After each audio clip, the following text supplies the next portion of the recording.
कोमल के पिताजी का बचपन में ही देहांत हो गया था। कोमल की शादी के लिए एक रिश्ता आया था। वो लड़के की फोटो को देख ही रही थी कि उसकी छोटी बहन शीतल वहां आ जाती है।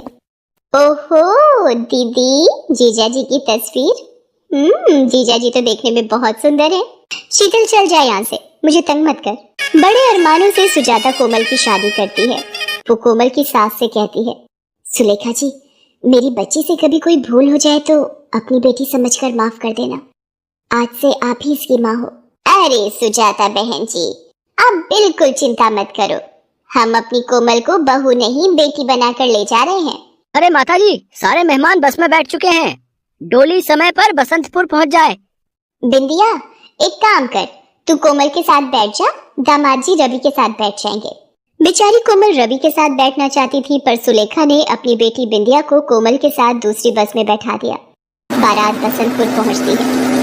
बीबी जी, माँ जी ने बोला है आप अपने कमरे में आराम करो, आपका खाना कमरे में ही भिजवा देंगे।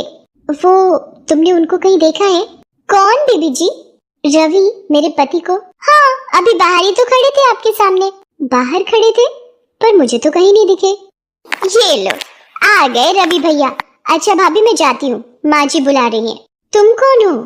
अरे मुझे नहीं पहचाना, मैं तुम्हारा पति रवि।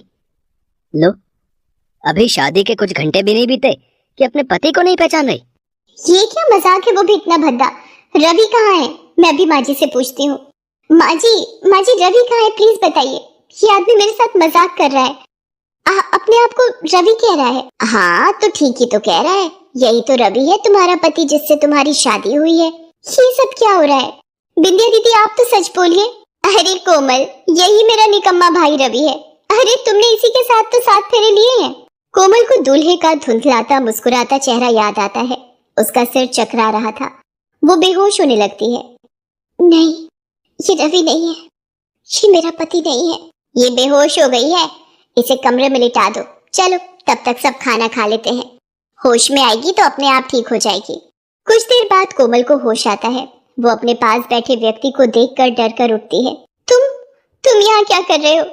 तुम इस कमरे में से जाओ, मेरे साथ कोई बहुत बड़ी साजिश हुई है।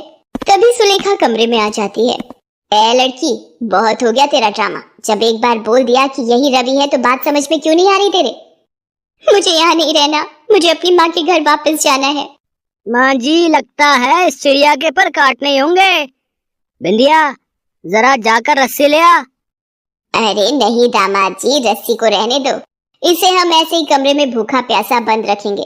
कुछ दिनों में अपने आप ही सोचना बंद कर देगी कि इसका असली पति कौन। सुलेखा को कमरे में बंद कर दिया जाता है। वो रोती बिलखती रहती है कि मुझे घर जाने दो, मुझे माँ के पास जाने दो, पर वो लोग उसकी एक नहीं सुनते। भूखी प्यासी पूरा दिन कोमल कमरे में बंद रहती है। तभी उसे किसी के बातें करने की आवाज आती है। देखो माताजी, मैं आपके कहने पर आपका नकली बेटा बनकर यहाँ रह रहा हूँ।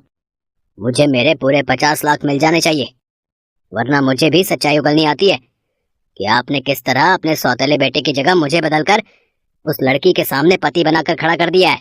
दामाद जी, जरा इसे समझाइए कि ये गर्मा गर्मी में कुछ उगल ना दे, हमारा सारा प्लान चौपट हो जाएगा।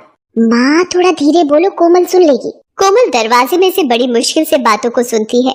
उसे थोड़ा बहुत समझ आ रहा था।